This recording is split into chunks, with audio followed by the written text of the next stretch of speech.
Hello friends, welcome to my channel defence practice class. Defence practice class চ্যানেলের তরফ থেকে তোমাদের সবাইকে জানাই স্বাগত।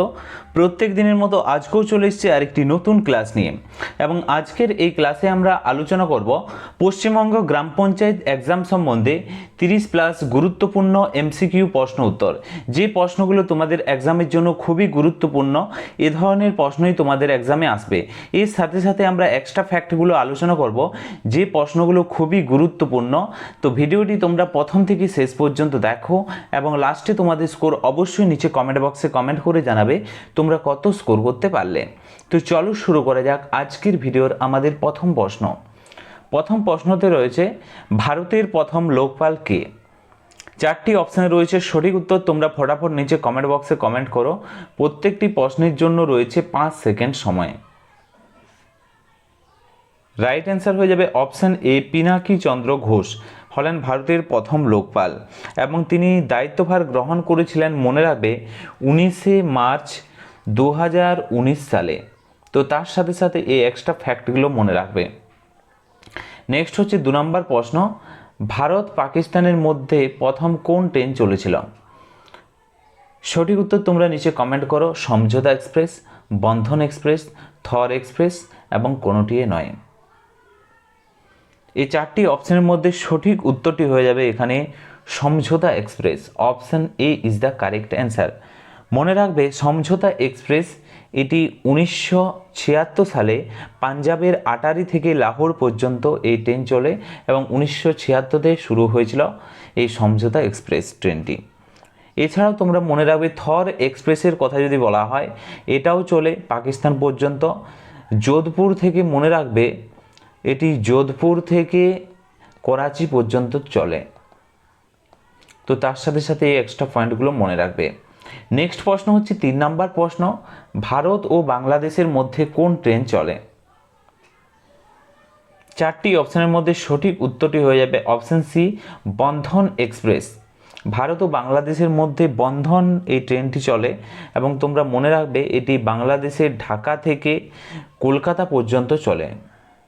ওকে, এবং এটি যদি বলা হয় কত সালে এটি শুরু হয়েছিল, বন্ধন এক্সপ্রেস এই ট্রেনটি শুরু হয়েছিল 2017 সাল থেকে। নেক্সট হচ্ছে 4 নম্বর প্রশ্ন, রেল লাইনের ব্রড গেজের মাপ কত? চারটি অপশান রয়েছে, সঠিক উত্তর ফটাফট নিচে কমেন্ট করো। রেল লাইনের ব্রড গেজের মাপ, সঠিক উত্তর হয়ে যাবে 1.67 মিটার হচ্ছে ব্রড গেজের মাপ। Option A is the correct answer. এছাড়াও তোমরা মনে রাখবে, মিটার গেজের কথা যদি বলা হয়, মিটার গেজ এটি হচ্ছে 1 মিটার, এবং 0.76 মিটারের কথা যদি বলা হয়, এটি হচ্ছে ন্যারো গেজের মাপ। তো তার সাথে সাথে এক্সট্রা পয়েন্টগুলো মনে রাখবে। নেক্সট হচ্ছে 5 নম্বর প্রশ্ন, নোবেল পুরস্কার কবে শুরু হয়? এই প্রশ্নের সঠিক উত্তর হয়ে যাবে 1901 সালে নোবেল পুরস্কার শুরু হয়। মনে রাখবে, নোবেল পুরস্কার 6টি ক্ষেত্রে দেওয়া হয়। কয়টি ক্ষেত্রে? 6টি ক্ষেত্রে নোবেল প্রাইজ দেওয়া হয়। এছাড়াও মনে রাখবে, 1954 সালের কথা যদি বলা হয়, কি শুরু হয়েছিল? ভারত রত্ন প্রাইজ দেওয়া, ভারত রত্ন পুরস্কার দেওয়া শুরু হয়েছিল 1954 সালে।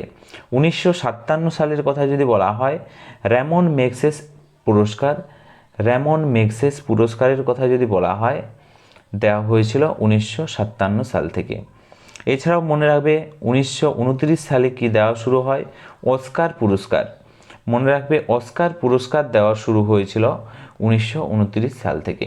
তো এই পয়েন্টগুলো মনে রাখবে। 1901 থেকে হয় নোবেল প্রাইজ দেওয়া, 1954-তে শুরু হয় ভারতরত্ন, র্যামন ম্যাগসেস পুরস্কার 1957, এবং অস্কার পুরস্কার দেওয়া হয় 1929-এ। নেক্সট হচ্ছে 6 নম্বর প্রশ্ন, মেধা পাটেকর কিসের সঙ্গে যুক্ত? চারটি অপশান রয়েছে, এগুলোর মধ্যে সঠিক উত্তর হয়ে যাবে নর্মদা বাঁচাও আন্দোলনের সাথে যুক্ত হলেন Medha Patkar. Option C is the correct answer. Bhoodan আন্দোলনের সাথে যুক্ত যদি বলা হয় কে? মনে রাখবে, বিনোবা ভাবে, আচার্য বিনোবা ভাবের কথা যদি বলা হয়, ভূদান আন্দোলনের সাথে যুক্ত। চিপকা আন্দোলনের সাথে যদি বলা হয়, মনে রাখবে, সুন্দরলাল বহুগুণা, তিনি চিপকো আন্দোলনের সাথে যুক্ত। নেক্সট প্রশ্ন হচ্ছে দেখো 7 নাম্বার প্রশ্ন, নোবেল পুরস্কার কোন বিজ্ঞানীদের উদ্দেশ্য করে দেওয়া হয়? 4টি অপশন রয়েছে, আইনস্টাইন, আলফ্রেড নোবেল, নিউটন, কোনোটিই নয়। তো এখানে সঠিক উত্তরটি হয়ে যাবে আলফ্রেড নোবেলের নামানুসারে নোবেল প্রাইজ দেওয়া হয়। Option B is the correct answer. মনে রাখবে আলফ্রেড নোবেলের জন্ম কত সালে হয়? 21শে অক্টোবর। মনে রাখবে 21শে অক্টোবর 1833 সালে সুইডেনে তার জন্ম হয়। এবং মৃত্যুর কথা যদি বলা হয়, আলফ্রেড নোবেলের মৃত্যু হয় 1896 সালে তার মৃত্যু হয়। এবং তিনি ডায়নামো আবিষ্কার করেন 1867 সালে, তিনি আবিষ্কার করেছিলেন ডায়নামো। তো তার সাথে সাথে এই এক্সট্রা পয়েন্টগুলো মনে রাখবে। নেক্সট প্রশ্ন দেখো 8 নাম্বার প্রশ্ন, নিম্নলিখিত কোষকে আবিষ্কার করেন? 4টি অপশান রয়েছে, এগুলোর মধ্যে সঠিক উত্তরটি হয়ে যাবে অপশান এ, রবার্ট হুক কোষ আবিষ্কার করেন। মনে রাখবে 1665 সালে বিজ্ঞানী রবার্ট হুক বোতলের ছিপির পাতলা ছেদ পর্যবেক্ষণ করে প্রথম মৃত কোষ আবিষ্কার করেন। এছাড়াও তোমরা মনে রাখবে রবার্ট ব্রাউনের কথা যদি বলা হয়, কোষের নিউক্লিয়াস আবিষ্কার করেন। কোষের নিউক্লিয়াস আবিষ্কার করেছিলেন রবার্ট ব্রাউন। ওকে, তো তার সাথে সাথে এই পয়েন্টগুলো মনে রাখবে। নেক্সট প্রশ্ন দেখো 9 নম্বর প্রশ্ন, পানিপথে মোট কতবার যুদ্ধ হয়েছে? 4টি অপশান রয়েছে, সঠিক উত্তরটি কী হবে? এখনও পর্যন্ত পানিপথে মোট 3বার যুদ্ধ হয়েছে। Option C is the correct answer. মনে রাখবে পানিপথের প্রথম যুদ্ধ, পানিপথের দ্বিতীয় যুদ্ধ এবং পানিপথের তৃতীয় যুদ্ধ। সালগুলি মনে রাখবে, পর্যায়ক্রমে প্রথম যুদ্ধ হয়েছিল 1526 সালে বাবর এবং ইব্রাহিম লোদির মধ্যে। 1556 হয় দ্বিতীয় যুদ্ধ, ওকে, আকবর ও হুমায়ুনের মধ্যে। এবং 1761 সালে হয় মারাঠা এবং আহমদ শাহ আবদালিদের মধ্যে পানিপথের তৃতীয় যুদ্ধ। এই পয়েন্টগুলো তোমরা মনে রাখবে। নেক্সট হচ্ছে 10 নম্বর প্রশ্ন, পাইকা কোন রাজ্যের নৃত্য? সঠিক উত্তরটি কী হবে? রাইট অ্যান্সার হয়ে যাবে এখানে পাইকা হচ্ছে ঝাড়খণ্ড রাজ্যের নৃত্য। সঠিক উত্তরটি হয়ে যাবে অপশান এ, ঝাড়খণ্ড। ওকে, এছাড়াও মনে রাখবে পাঞ্জাব রাজ্যের কথা যদি বলা হয় গিদ্দা নৃত্য, গিদ্দা নৃত্যের কথা যদি বলা হয় পাঞ্জাব রাজ্যের নৃত্য। উড়িষ্যার কথা যদি বলা হয় ওডিসি নৃত্য, ওডিসি। এবং ইউপি রাজ্যের কথা যদি বলা হয়, ইউপি রাজ্যের যে নৃত্য সেটি হয়ে যাবে কত্থক। ওকে, তো কত্থক হচ্ছে উত্তরপ্রদেশ রাজ্যের নৃত্য। নেক্সট প্রশ্ন হচ্ছে 11 নম্বর প্রশ্ন, পচা ডিমের মতো গন্ধযুক্ত গ্যাস কোনটি? 4টি অপশান রয়েছে, সঠিক উত্তরটি কী হবে? H2S, CH, Cl3, CH4, C2H4। এগুলোর মধ্যে সঠিক উত্তরটি হয়ে যাবে H2S। H2S এর গন্ধ হচ্ছে পচা ডিমের মতো এবং এর রাসায়নিক নাম হচ্ছে হাইড্রোজেন সালফাইড। মনে রাখবে হাইড্রোজেন সালফাইড, পচা ডিমের মতো গন্ধ। এবং CH, Cl3 কথা যদি বলা হয় ক্লোরোফর্ম। ওকে, ক্লোরোফর্মের কথা যদি বলা হয় তার সংকেত। এবং CH4 এটি তো তোমরা জানোই মিথেন গ্যাসের সংকেত, মিথেন গ্যাস। এবং C2H4 এর কথা যদি বলা হয় ইথিলিন। তো তার সাথে সাথে এই পয়েন্টগুলো মনে রাখবে। ওকে, হাইড্রোজেন সালফাইড হচ্ছে H2S এবং এটি হচ্ছে বর্ণহীন হাইড্রোজেন সালফাইড, বিষাক্ত এবং তীব্র পচা ডিমের মতো গন্ধযুক্ত গ্যাস। মনে রাখবে এটি। এবং মনে রাখবে ইথিলিনের কথা যদি বলা হয় ফল পাকাতে ব্যবহার করা হয় C2H4 ইথিলিন গ্যাস। হচ্ছে 12 নম্বর প্রশ্ন, কার সমাধিস্থল বীরভূমি? খুবই গুরুত্বপূর্ণ। ভারতের যে বিখ্যাত ব্যক্তি রয়েছে তাদের যে সমাধিস্থল, সেখান থেকে তোমাদের পরীক্ষাতে প্রশ্ন আসে। তোমরা যদি নিচে কমেন্ট করো, আমি একটি স্পেশাল ভিডিও তোমাদের জন্য বানিয়ে দেব, যেখানে 15টি থেকে 20টি প্রশ্ন থাকবে। তোমাদের এক্সামে যদি প্রশ্ন আসে সেখান থেকে 1 নাম্বার মাস্ট পেয়ে যাবে। রাইট অ্যান্সারটি হয়ে যাবে এখানে Rajiv Gandhi. Option B is the correct answer. Rajiv গান্ধীর সমাধিস্থল হচ্ছে বীরভূমে। এছাড়াও এক্সট্রা কিছু পয়েন্ট মনে রাখবে, ইন্দিরা গান্ধীর কথা যদি বলা হয় তার সমাধিস্থলের নাম হচ্ছে শক্তিস্থল। শক্তিস্থল হচ্ছে ইন্দিরা গান্ধীর সমাধিস্থল। জওহরলাল নেহরুর কথা যদি বলা হয় তার সমাধিস্থলের কী নাম? তার সমাধিস্থল হচ্ছে শান্তিবন। তো তার সাথে সাথে এক্সট্রা ফ্যাক্টগুলো মনে রাখবে। 13 নম্বর প্রশ্ন, বাহামনি সাম্রাজ্য কত সালে প্রতিষ্ঠিত হয়? সঠিক উত্তর হয়ে যাবে 1347 সাল। Option B is the correct answer. Alauddin Hasan Bahman Shah, যাকে জাফর খান বলা হয়, তিনি 1347 সালে এই সাম্রাজ্য প্রতিষ্ঠা করেন এবং এর রাজধানী ছিল গুলবার্গা। এর রাজধানী কি ছিল? মনে রাখবে, গুলবার্গা ছিল রাজধানীর নাম। নেক্সট প্রশ্ন হচ্ছে 14 নম্বর প্রশ্ন, কান্ডালা বন্দর কোন রাজ্যে অবস্থিত? সঠিক উত্তরটি হয়ে যাবে গুজরাট রাজ্যে অবস্থিত। গুজরাটের কচ্ছ উপত্যকায় অবস্থিত এই বন্দরটি ভারতের একটি অন্যতম প্রধান শুল্ক মুদ্র অর্থাৎ ফ্রি ট্রেড জোন, এবং এর বর্তমান নামের কথা যদি বলা হয় দীনদয়াল উপাধ্যায় বন্দর। নেক্সট প্রশ্ন হচ্ছে 15 নম্বর প্রশ্ন, গ্রিনিচ মেন টাইম ওকে জিএমটি কোথায় অবস্থিত? সঠিক উত্তরটি হয়ে যাবে গ্রিনিচ মান মন্দিরের কথা যদি বলা হয় বা জিএমটি। মনে রাখবে এটি হচ্ছে ইংল্যান্ডে অবস্থিত এবং এই মন্দিরের উপর দিয়ে দ্রাঘিমা রেখাকে 0 ডিগ্রির মূল মাধ্যম বা প্রাইম মেরিডিয়ান বলা হয়। ওকে, তো সঠিক উত্তর হয়ে যাবে অপশান সি ইংল্যান্ড। তো গ্রিনিচ মান মন্দির বা গ্রিনিচ মেন টাইম এই দুইটির কথা যদি বলা হয় ইংল্যান্ডেই রয়েছে এবং এটি 0 ডিগ্রির যে দ্রাঘিমা মূল মধ্যরেখা বা প্রাইম মেরিডিয়ান বলা হয় একে। 16 নম্বর প্রশ্ন দেখো, ভারতীয় মান সময় ইন্ডিয়ান যে স্ট্যান্ডার্ড টাইম কোন শহর অনুযায়ী হয়? সঠিক উত্তরটি হয়ে যাবে Allahabad. Option C is the correct answer. মনে রাখবে এটি হচ্ছে 82.5 ডিগ্রি পূর্ব দ্রাঘিমাংশের উপর ভিত্তি করে গণনা করা হয় এবং উত্তরপ্রদেশের এলাহাবাদে, যার বর্তমান নাম হচ্ছে প্রয়াগরাজ, তার উপর দিয়ে গেছে।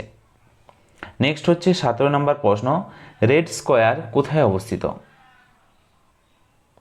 সঠিক উত্তরটি হয়ে যাবে মস্কোতে অবস্থিত। Option C is the correct answer এবং এটি হচ্ছে রাশিয়ার রাজধানীর মস্কো কেন্দ্রস্থলে অবস্থিত এই বিখ্যাত যে ঐতিহ্যবাহী চত্বর এটি, এবং এর আশপাশেই রয়েছে মস্কোর যে রাষ্ট্রপতি সরকার বা রাষ্ট্রপতির ভবন, এখানেই রয়েছে।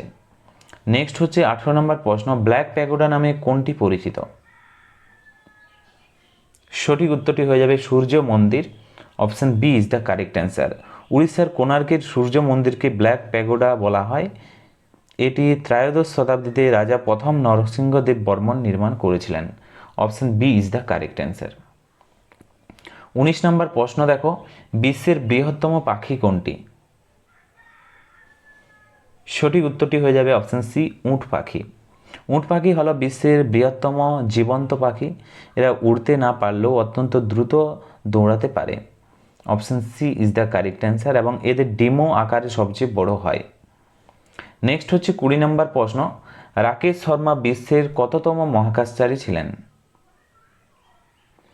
বিশ্বের কথা যদি বলা হয় সঠিক উত্তর হয়ে যাবে অপশান সি 138তম তিনি মহাকাশচারী ছিলেন এবং 1984 সালে তিনি মহাকাশে পাড়ি দিয়েছিলেন এবং তিনি ভারতের প্রথম মহাকাশচারী ছিলেন এবং বিশ্বের ছিলেন 138তম। ভারতের ছিলেন প্রথম মহাকাশচারী।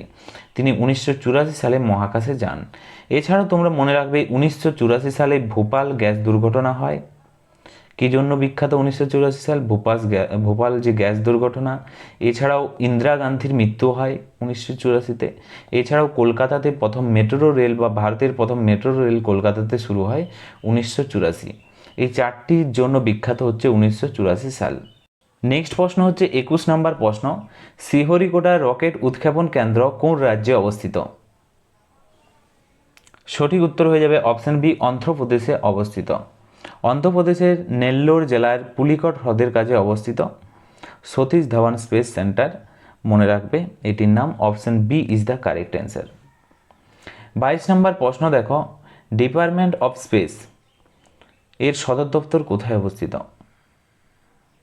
সঠিক উত্তরটি হয়ে যাবে অপশান এ বেঙ্গালুরুতে অবস্থিত। ভারতের মহাকাশ কর্মসূচির দেখভালের জন্য 1972 সালে এই বিভাগটি তৈরি হয় এবং এর সদর দপ্তর কর্ণাটকের বেঙ্গালুরুতে অবস্থিত।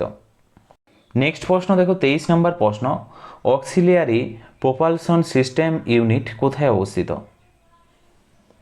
সঠিক উত্তরটি হয়ে যাবে তিরুবনন্তপুরম ও বেঙ্গালুরুতে অবস্থিত। Option B is the correct answer. এটি ইসরোর তরল প্রোপালশন সিস্টেম সেন্টারের অধীনে কাজ করে এবং এর ইউনিট তিরুবনন্তপুরম বেঙ্গালুরুতে রয়েছে। নেক্সট হচ্ছে 24 নম্বর প্রশ্ন, ন্যাশনাল রিমোট সেন্সিং এজেন্সি কোথায় অবস্থিত? সঠিক উত্তরটি হয়ে যাবে অপশন সি, হায়দ্রাবাদে অবস্থিত। এটি ভারতের উপগ্রহ চিত্র এবং দূরসংবেদন সংক্রান্ত তথ্যের প্রধান কেন্দ্র, যা তেলেঙ্গানার হায়দ্রাবাদের বালানগরে অবস্থিত।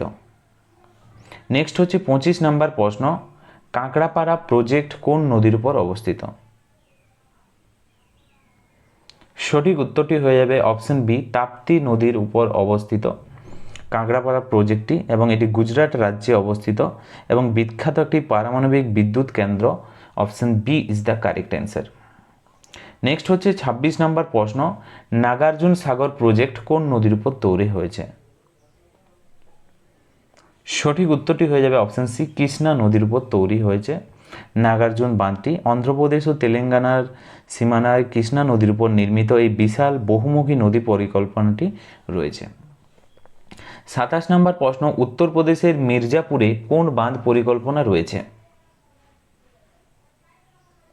সঠিক উত্তরটি হয়ে যাবে অপশন এ, রিহান্ড বাঁধ। রিহান্ড বাঁধের কথা যদি বলা হয়, সোন নদীর উপনদী রিহান্দের উপর তৈরি। মনে রাখবে এই বাঁধের ফলে সৃষ্টি যে কৃত্রিম হ্রদটি, তার নাম হচ্ছে গোবিন্দ বল্লভ পন্ত সাগর। নেক্সট হচ্ছে 28 নম্বর প্রশ্ন, কোসি পরিকল্পনা কোন নদীর সাথে যুক্ত? সঠিক উত্তরটি হয়ে যাবে Kosi. Option C is the correct answer. এটি ভারত ও নেপালের একটি যৌথ পরিকল্পনায়, যা কোসি নদীতে অবস্থিত। কোসি নদীকে বিহার কি বলা হয়? কোসি নদীকে বলা হয় বিহারের দুঃখ বলা হয়। ওকে, বিহারের দুঃখ বলা হয় কোসি নদীকে। এছাড়াও তোমরা মনে রাখবে, বাংলার কথা যদি বলা হয়, বাংলার দুঃখ কাকে বলা হয়? দামোদর নদীকে বলা হয়। ওকে, এছাড়াও মনে রাখবে, চীন দেশের দুঃখের নদীকে কি বলা হয়? হুয়াংহো বলা হয়। হুয়াংহো যদি বলা হয়, চীনের দুঃখ বলা হয় হুয়াংহোকে। বাংলার দুঃখ হচ্ছে দামোদর এবং বিহারের দুঃখ হচ্ছে কোসি নদী। নেক্সট হচ্ছে দেখো 29 নম্বর প্রশ্ন, সালাল প্রজেক্ট কোন নদীর উপর অবস্থিত? এই প্রশ্নের সঠিক উত্তরটি হয়ে যাবে অপশন সি, চেনাব বা চন্দ্রভাগা নদীর উপর অবস্থিত। এটি জম্মু ও কাশ্মীরের রিয়াসি জেলায় চেনাব নদীর উপর নির্মিত অন্যতম প্রধান জলবিদ্যুৎ প্রকল্প। Option C is the correct answer.